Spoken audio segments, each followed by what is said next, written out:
Hello, everyone. Welcome into episode number 2 in season 2 of the Four Quarters podcast powered by Four Quarters Media. I'm your host, Tyler Bennett, with you once again.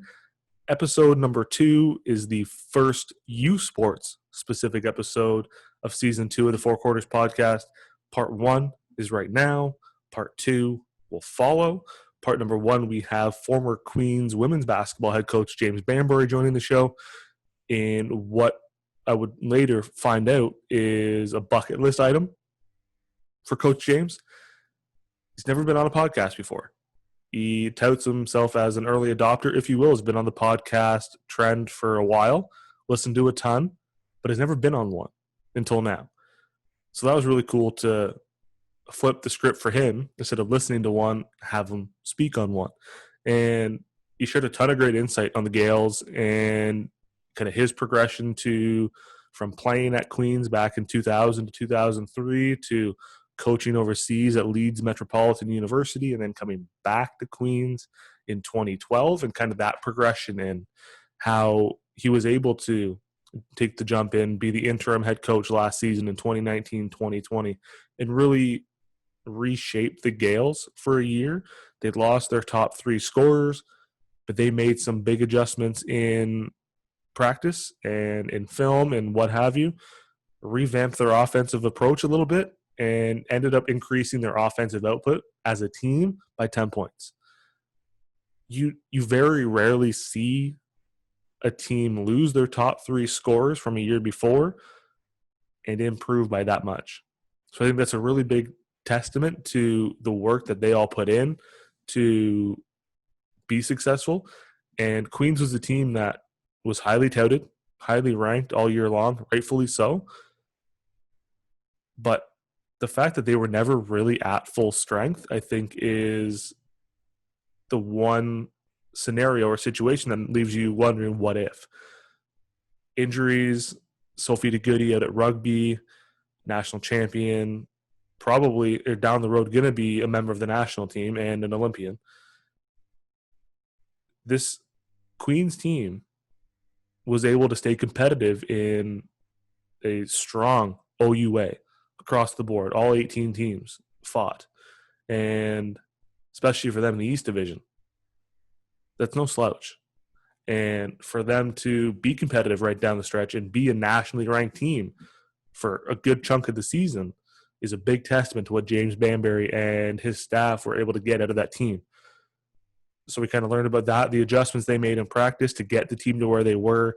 We learned about his progression, the comparisons between university basketball over at Leeds Metropolitan to the OUA and kind of how those things stack up, similarly and differently, and looked at how we can grow the women's game as well. I think that's a big topic. A lot of people pay attention to the men's game first.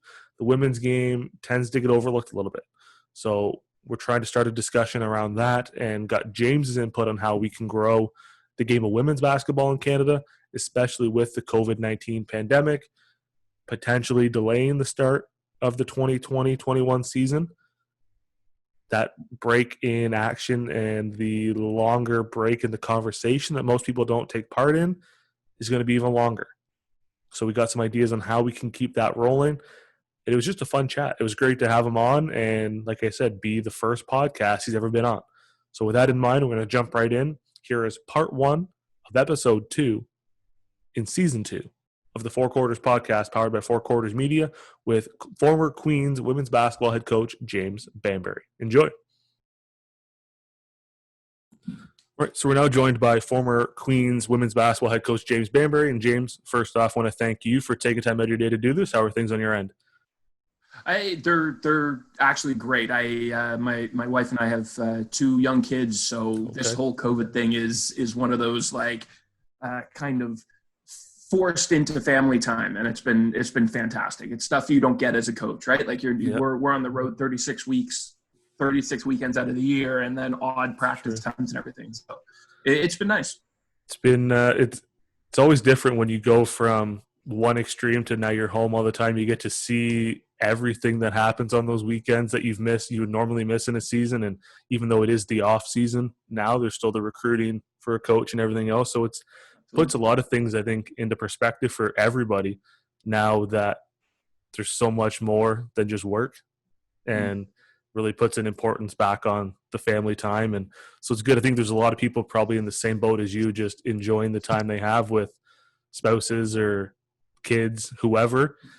And everybody's probably not used to that same amount of time together. It's a bit of an adjustment, I think, myself included. Sure. My wife's probably sick of me by this point, but it is what it is. You signed up for life, so this is what you get every day. Exactly. What have you guys been doing to keep busy with the kids? Obviously, with 2 young ones, it's probably tough to keep them going all the time. My wife and I own a bed and breakfast on Wolf Island, an island just outside of just off Kingston. Okay. And so a lot of renovations is number one. Put the kids to work. I like it.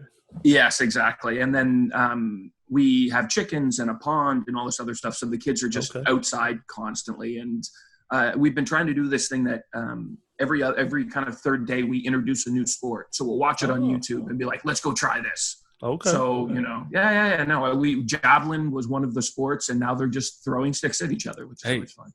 That starts. As long as they're not throwing javelins at people, sticks are fine. I was going to ask what one of the most interesting sports was, but I think javelin is not one that you try on a regular basis, let alone in Canada. Yeah. So I think that's fun. It's either javelin or parkour, one of those two things. Oh, okay. That would be fun. Just jump on your beds and everything else. Hey, down the stairs, you name it.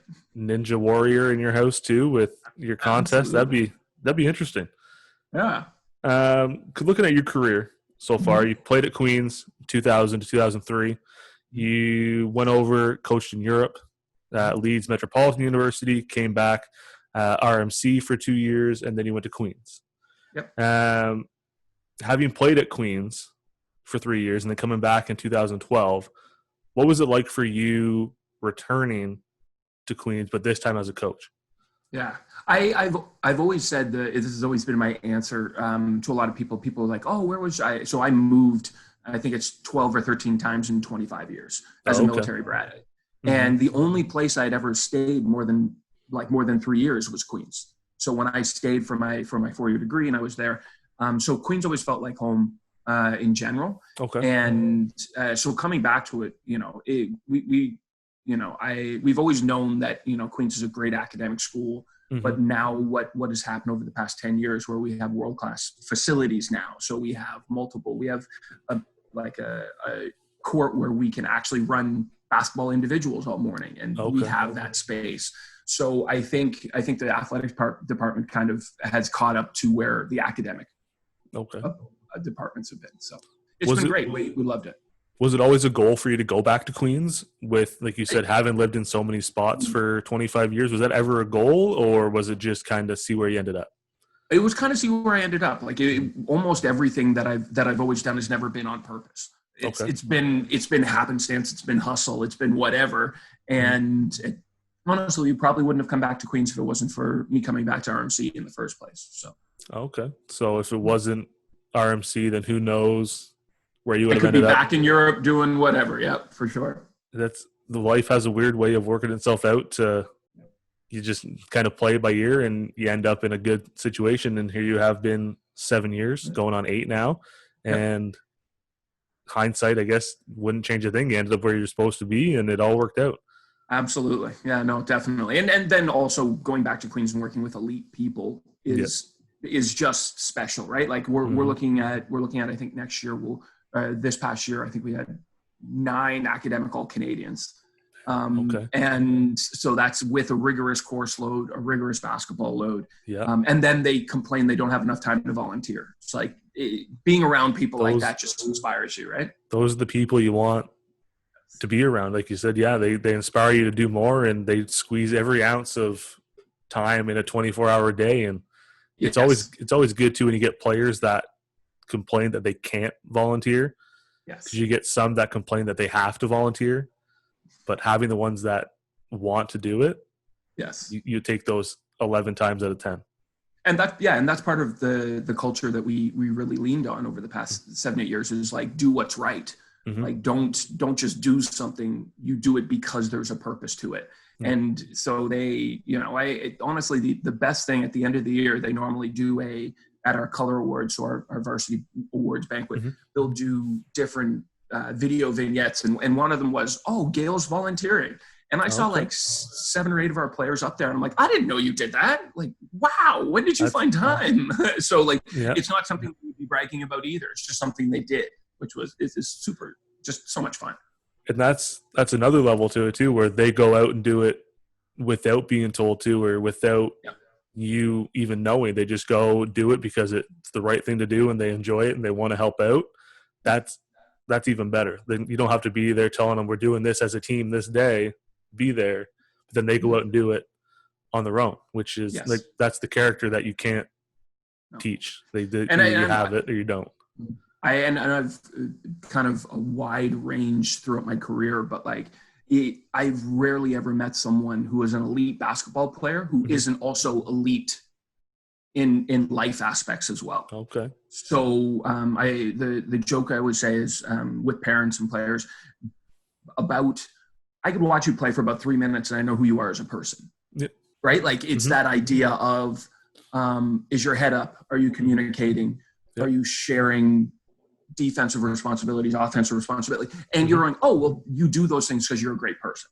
Like there's, you don't get super selfish people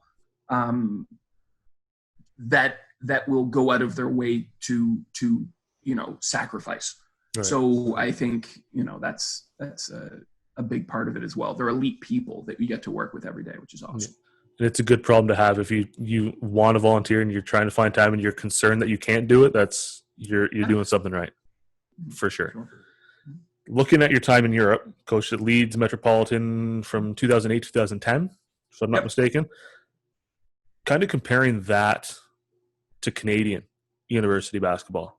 Are there any glaring differences, similarities between the two outside of just maybe the rules per se? I honestly no. Like the glaring difference is they sports, especially in the UK, but most of Europe aren't educationally based. They're like they're academy essentially based, and then pro. Okay. So what we did was a little bit different. When I arrived there in 2007, there had been a guy who had been working there for, I think, 2-ish years building a brand, basically. Okay. Yep. And so when I came in, I basically, what can I do? How can I help? I just kind of threw myself out there. And what we ended up accomplishing in essentially 4 years, but it was primarily because of the funding from the university. So basically, we took a 30-person club league and turned it into 4 competitive, like women's or men's programs. Okay. But the whole thing was that basically, if you were based out of anywhere but the university, the player, like in the elite league that we were playing in, they would be paying for their kit, paying for their travel, paying for all this kind of stuff, even though it was Division I. But based out of the university, basically we treated that as a pro team. But what we did was we leaned on almost the North American approach. So we approached NCAA players, U Sport players, and basically treated it like a scholarship. So we said, hey, if you guys want to come over and do your masters, you can do that. But the thing is, we actually competed in both the university league and the pro league. It was crazy because basically I was coaching when I got there. I was 26-ish, and I was coaching 3 women older than me, and 2 of them had kids. And then we had people on the other end of the spectrum who were the university students who were 17, 18. So we were actually playing with people who were, I think the oldest was 32 on our team, and the youngest was 17. And so that was the more unique one. So the university league outside of the top 4 teams wasn't great, but the actual Division I league that we competed in was amazing. It was really good. A ton of NCAA talent, and it was always interesting because there were so much more. The older players were just like kind of old man game. Like it was crazy that you're looking at them being like, you've been playing since you were 5 and now you're 34 or whatever. Yeah. And they could go out there and they were so calm. So it was, I took a lot away from that experience because I'm just going like, oh, you don't have to be the most athletic. Like if you can be a smooth, calm thinking player, you can play forever, which is always fun. That's interesting too, having both ends of the spectrum, having the fresh out of high school 17, 18 against said 32, 34-year-olds, you get everything. Everything, yeah. I guess that is So one of the big differences. It is huge. And so like a good example is basically the Americans or the North Americans that we brought across. Like a person who played at Auburn, played at IUPUI. Anyways, and then Duquesne was the other one. Okay. And one was the all-time assist leader at her school. The other was a 1,000-point scorer at her school. And they were good, and you could bring them in, but almost every team had 2 or 3 of those people. Okay. So it kind of balanced everybody out. Exactly. And you could always tell when it came down to crunch time, and it was just like, just give the ball to the import. It's just 3-on-3 with the imports, and everybody else just kind of stay out of the way and hope for the best. Set good screens, rebound. Yeah, and then you get the odd one that's a Steve Kerr. John Paxson hits a random shot at the end, and glory is theirs, and away we go. Yep. Absolutely. How did you end up in Europe? I know you did education over there. How did you end up going over that way? Sorry, I didn't mean to cut you off. So basically, my wife and I, we got married on the 1st of September of 2007. But basically, she wanted to do her master's because I had gone down to the States and I did my master's. Okay. So it was her turn to go back to school, and she wanted to do it somewhere different. And she got into 3 different schools, and we kind of flipped the coin and said, let's go. And so while I was, so while we were prepping to leave, I just sent an email to the Matt Newby, the guy I talked to, who was running the club at the time, and said, what can I do? I really I love it. I think this is something I can be good at. What do you think? And so then it was just kind of 2 feet in a heartbeat, like just keep moving, keep hustling, keep whatever. So when we got over there, I met him on the first day and started coaching, started teaching, and we were ready to go. And as I say, the rest is kind of history, if you will. Certainly. It works out. Sometimes you got to flip a coin to figure out where you go, but find it interesting. You said you guys got married on the 1st of September. Yep. So did the wife and I. We got 2018. Oh. So that's kind of where I like it. It's a good day. The reason we did it was my wife's American. Okay. And Labor Day is essentially the only time that both the Canadians and the Americans could come together and do it. So that's why we did the 1st of September. But then we flew on the 3rd of September. Okay. So it was basically 48 hours after our wedding, we were in the air. You're in the air, gone, and away you go. Disappeared. So 2 bags of luggage, and that was it. It was a long weekend, so you figure everybody can fly in at once, and us, we're not American, but everywhere from out west to Ontario, so it worked out. It's a long weekend, and it's an easy day to remember. If you forget the 1st of a month, you're in trouble. So exactly. And that's more for her, not me, but I'm going to get in trouble if I say that. So we'll see what happens. Looking at this year for you guys, the Gaels, you guys went 15-7, tied for 2nd in the East. Not really sure if you guys were ever at full strength all year. I know Sophie was out for a bit in the first half with rugby, and some injuries crept in here and there, I think. But for the most part, kind of what was the biggest takeaway for you on the year with how the girls performed, with roles changing and new players coming back from injury or other sports? It's kind of the biggest takeaway for you on this year's team, what you saw from the girls. Absolutely loved them. It was an amazing year. The opportunity to kind of step into the interim head coach role, and my best friend who I played with at Queens is now an actuary, so he's a math analytics guy. And we sat down and said, you know what, this is our chance. Let's just go all in. And so basically we said we're shooting from basically 6 spots on the floor, corners, wings, and top from the 3, and then at the rim. And we will not shoot mid-range. And it was just trying to get it into their heads. Like, you know what? Those are low percentage shots. We've gone through the math. We're going to go do this. And lost our 3 top scorers from the year previous. Yeah. And we ended up scoring almost 10 more points a game. And it was just be fast, go. And it was just ridiculously fun. It was a really enjoyable group. We had a ton of young people who were trying to prove what they can do and who they are. And then we had great leaders. Emma Ritzy as a point guard. I think she's one of the probably top 3 or 4 point guards in the country. Yep. It was a lot of fun because you have high IQ people, but you also have people who are willing to do like the tough stuff as well. Yeah. So yeah, no, it was a great year. And bringing back Julia Chadwick was a massive one for us as well. Yep. Like she's only scratching the surface of what she's going to be able to do. And that's saying she had a 19.20 rebound game already. So yeah. Was it a challenge to get the team to kind of adjust away from shooting mid-range jumpers? I would say no, because they were pretty all in on what they wanted our culture to be, and they knew they had to go for it. But the big one is we just basically from the jump, we put in a new practice scoring system that heavily rewarded people who shot from the spaces we wanted to shoot from. And they kind of from a month of practice kind of realized like, oh, if I shoot from here, I get 1 point whether it goes in or not. And that was practice. And then, or we set it up and you get double the points, but only from these 6 spots. And so we created competitive ways of them being able to just kind of drill down into it and understand why we were doing what we were doing. And yeah, no, it was amazing to see. I think 96.3% of our shots came from those 6 spots the entire year. That's pretty good. That's that's exactly what you guys wanted. I mean, you've got give or take 3 or 4% of desperation, mid-range, whatever. Yep.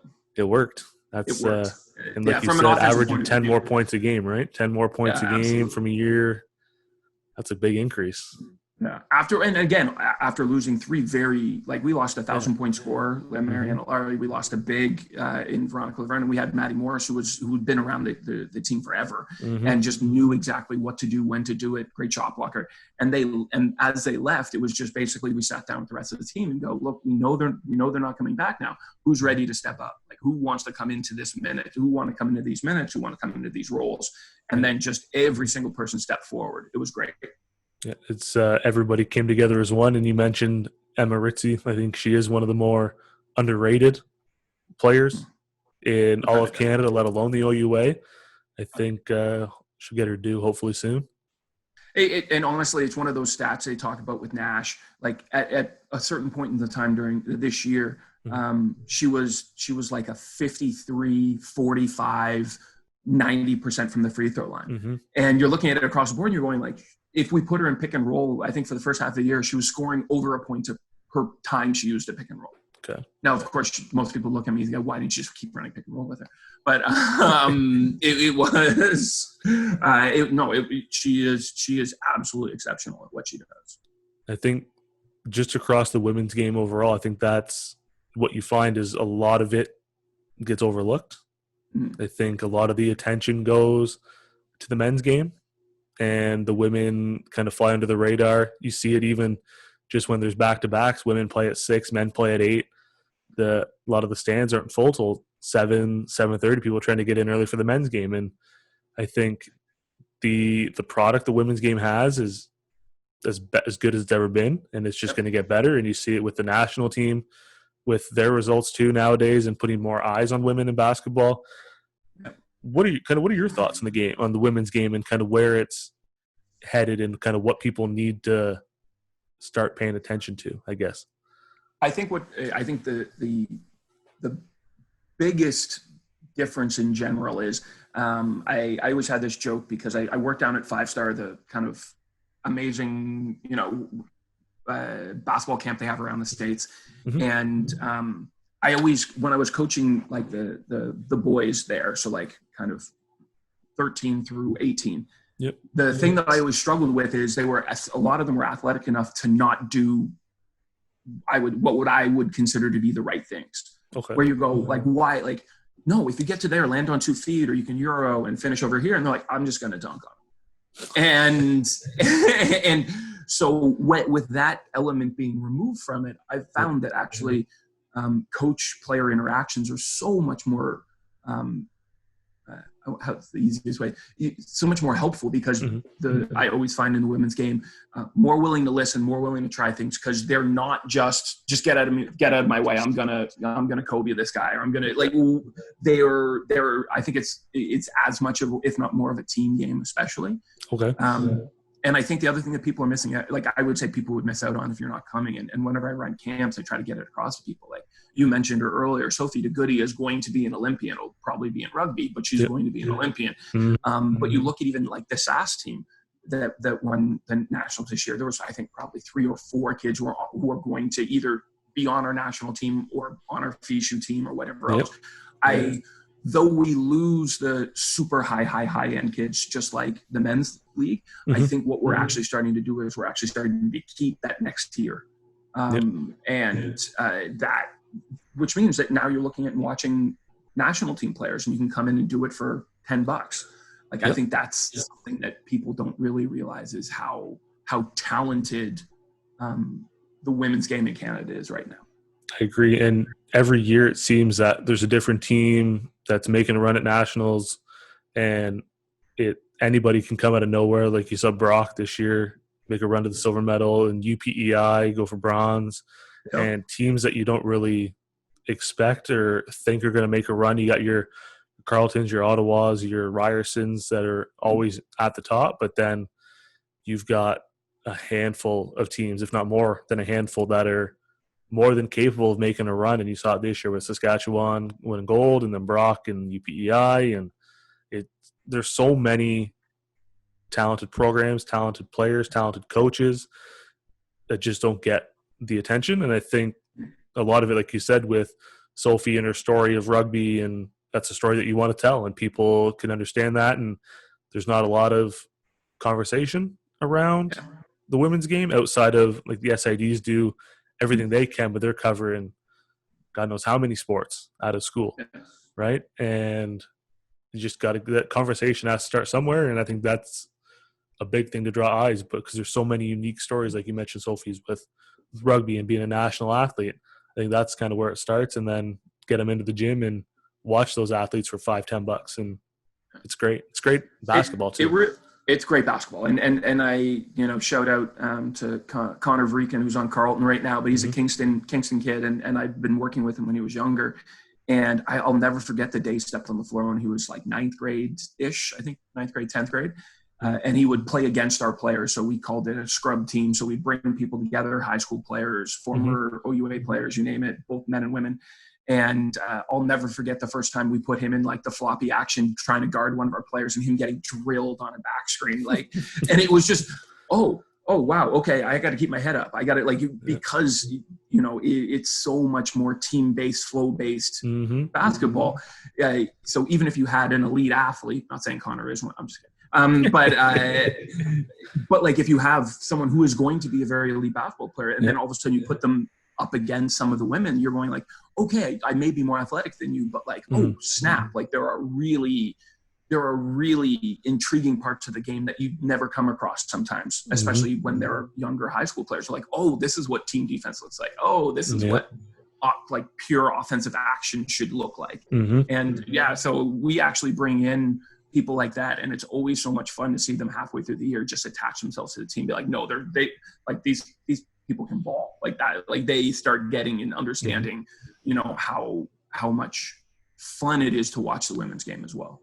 Yeah, and it's for them, like, at first it's got to be a bit of a shock, because they're like, they only watch men's game, like they're used to the athleticism and one guy going about his business for 45 a night and just dunking on everybody. You come to a women's game and everybody works together. So I'd say it's a little bit more fundamentally sound in a sense. Everybody's working together, and like you said, the team defense, and everybody kind of knows where each other is, and it's a lot of fun to watch. I think that at the end of the day, it's what it is.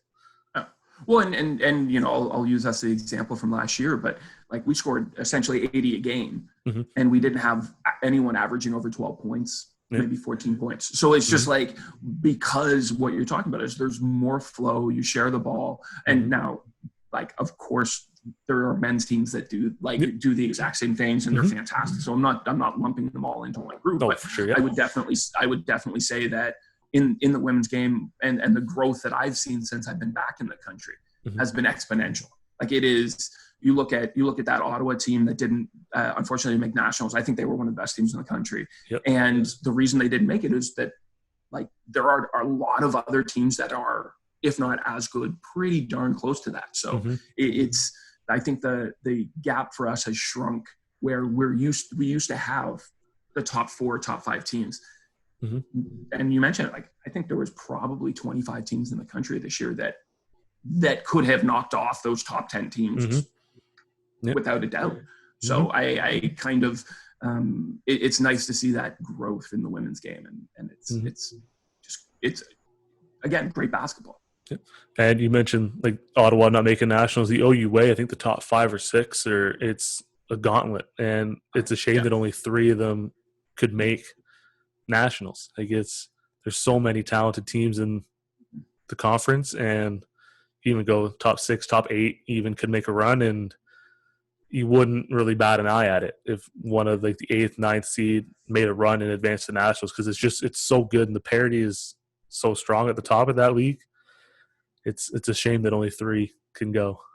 Well, and you look at, and at one point in time, I think we had 7 of the top 10 teams in the OUA.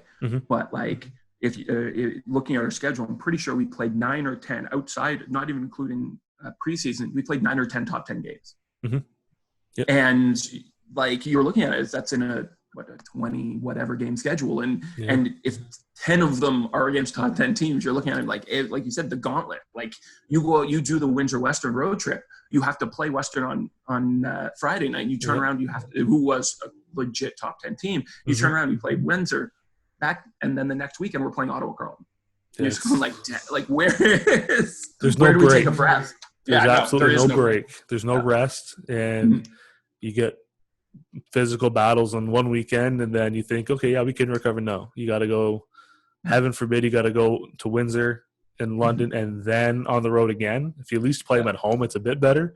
But having to do back-to-back on the road, that would be a nightmare. That would not happen. Plus bus trips, it doesn't make it any better. No. Because those seats are not comfortable at all. You get beat up on the floor, try to beat up them, and then you have to sit on the bus back home. That's not good at all. No. Looking at this year, I think everybody's kind of wondering what's going to happen. I don't think anybody really knows yet with COVID, if there's going to even be a season. Hopefully there is. If there's going to be fans inside watching, if it's just going to be an empty gym. Nobody knows. Nope. How do you think this year is going to play out? Do you think we're going to have a season? Do you think we're going to have no fans? I really don't know. I think there's so many variables still in play with this that I have no clue what's going to happen or how the game's going to look. I think that's pretty much where everyone is sitting right now. Like, I've been in on U Sports coaching calls. I've been with, of course, in and around Queens calls and talking about it. And I think there will be a version of a season. I think there's, Canada West, I think, already announced that they're doing a smaller schedule because of the limiting travel and all that other stuff. I think it's not going to be just COVID, but I think a lot of it will also be the funding, because every athletic department, part of your lifeblood is running camps, doing all this over the spring and summer. And if you're looking at, I think at Queens, I'm trying to think, I think we offered 58 different types of camps throughout the spring and summer, something along those lines. And it goes all the way down to little kids to elite camps. And if you all of a sudden look at that and go, oh, well, all of that revenue is gone. You're looking at it going like, ooh, can we really afford to, fly places and do all these other things? That's true. And then the other one is, you mentioned the bus trips. And this is something someone brought it up to me that I hadn't even thought about it. Normally men's and women's teams travel together.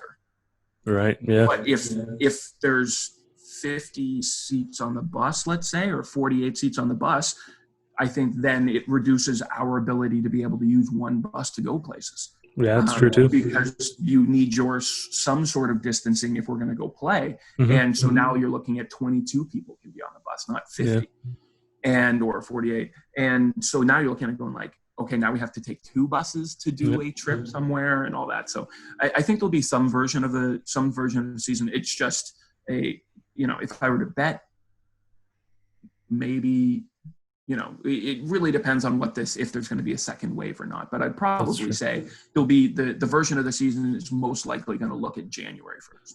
That would be my guess. But that's what I think a lot of people are thinking, is the fall is going to be kind of iffy and probably not going to go. And then January, hope for the best. And get, like you said, the Canada West is already down to 16 games and they're division based by province, so it's minimizes the travel, which makes sense. Yeah, totally. But I think in January, kind of 8-10 games, some sort of playoff format that I don't really know. But yeah, like you mentioned, the buses, and now you're taking 2 buses, which doubles the cost, and you had a second driver, which doubles that cost. And Yep. if you have, heaven forbid, you have a lot of teams, like I have no idea. Like No. I don't envy the people having to make the decisions in the leadership of the OUA or OCAA or whoever, because that can't be easy. And with this always changing, and like you said, the second wave, it could hit, it could not. Like, when's it going to hit, or who knows? There's so many things at play that I just so hungry for some sort of sport. I can't watch highlights anymore. It's tough. And I'm not a UFC guy either, so I can't watch that when it's on. I can't do it. So you're just binging The Last Dance over and over again? No, I've not even finished it once. Oh. I waited till 8 episodes came out because I didn't want to watch 2, wait 6 days, watch 2, wait 6 days.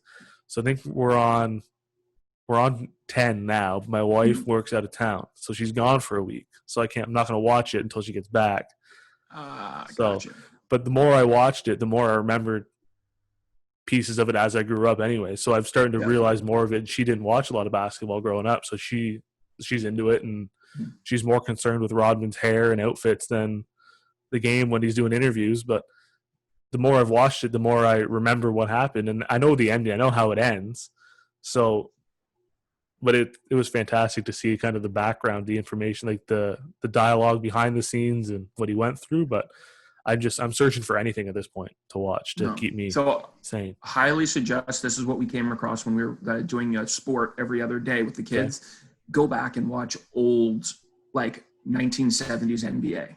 Okay. That is what I suggest, because there's games on YouTube that you can watch, and it's unbelievable how much the game has changed.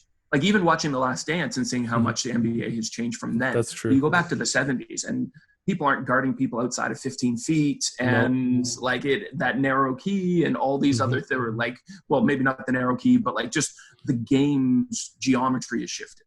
It's really, really interesting. So if you're really stretching for it, go back and watch that and try to figure out who could actually play in today's game. I might see if my wife wants to try javelin too in the backyard. There you go. Yeah. If we can just start throwing sticks at each other. I don't see that ending well for me, but hey, gets us outside, gets us doing something active for a few minutes, and then someone gets hit in the eye with a stick, and then it's over, and then I'm making dinner for a week because I'm in trouble. One question we had come in on social media kind of centers around how you found time to balance everything with, like you guys said, you're owning your bed and breakfast, trying to coach, recruit, everything that you got going on. How did you find a way to balance everything during the season? I think most coaches at the university level will tell you there's no such thing as balance during the season. I think the easiest way I can describe it is my wife is a superhero. So that's, and like a lot of people say that, but I actually most of them are. Yep. Right now, I think she's underneath our deck jacking it up. So she's exceptional. Like she understands what we were trying to accomplish, and she grew up in a household of business. They own their own business, everything else. So she understands that there's heavy parts and light parts. So she's really like having a partner who can help you that way is pretty much the only way you can come close to balance. But besides that, you try to steal moments throughout the day, steal moments for yourself, but also I think most coaches, part of the reason, or a major part of the reason you're doing it, is because you really enjoy teaching and you really enjoy connecting with people. And I think trying to find joy in some of those things is always so important, because if you just look at, and I'll say probably throughout the season, I probably work like 75 to 80 hours a week if you include recruiting and contact and tape and all that kind of stuff. So if you don't enjoy those things, you're in trouble. Like, that's the problem, right? Like, if you don't enjoy recruiting, if you don't enjoy watching tape, if you don't enjoy, everything feels heavy. But if you enjoy those things, this is when your passion becomes your job. And, that's it. And so that's how we kind of balances. I lean on her when I, really have heavy days and heavy weeks. And then she kind of, gives it back to me when time kind of loosens up after the recruiting cycle.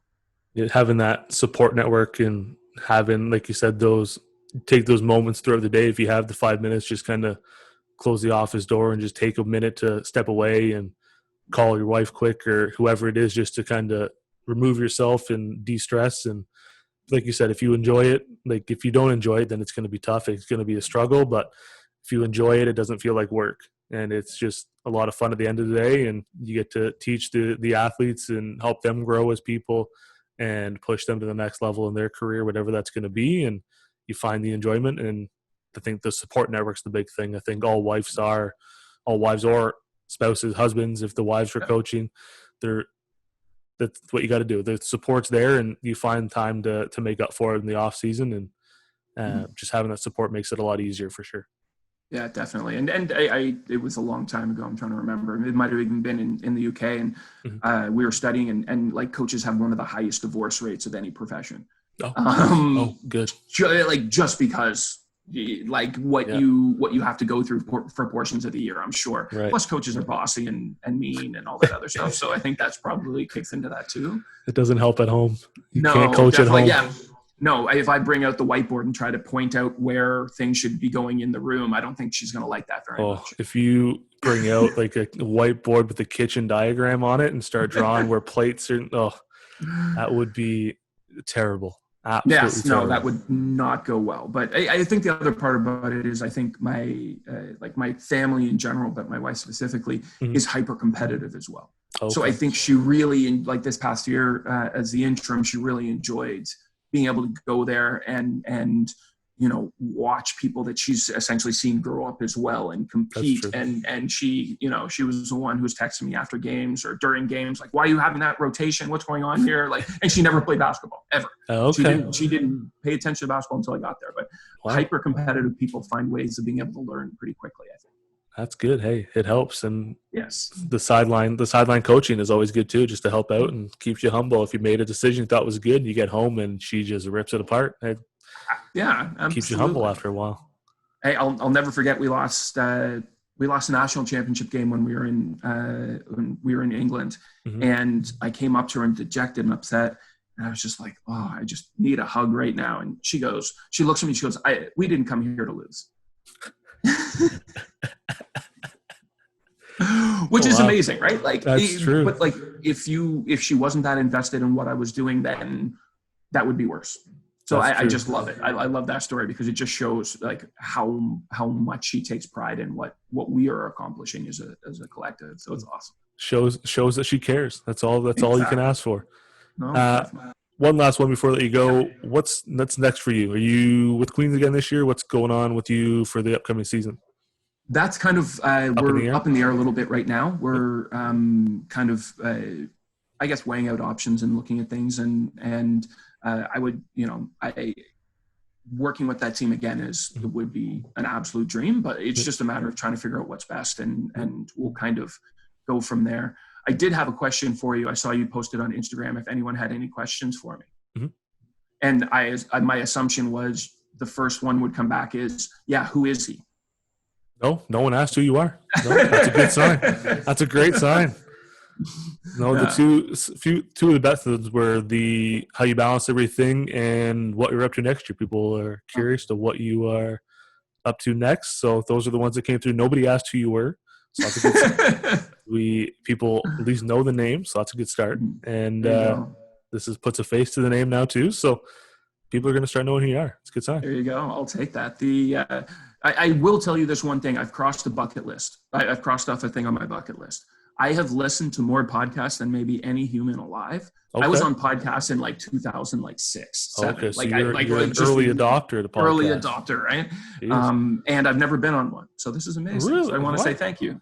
It's fantastic. Yeah. Feels good. I might just end it now. This will be the last one we ever do because we've checked off a bucket list item for someone. Exactly. I don't know what else I can achieve now. This is it was great, and I really appreciate you asking me on, and I love talking about basketball and coaching. It's fantastic. I appreciate you taking the time out of your day. I don't know if your wife will, if she's out doing the deck and you're in here talking to me, but really appreciate you taking the time out of your day. If any time you want a spot on here, if you're sick of listening to podcasts and want to jump on one instead, there's always a spot here for you. Awesome. I appreciate that. All the best and stay safe, and we'll look forward to seeing what you're up to next year. Awesome.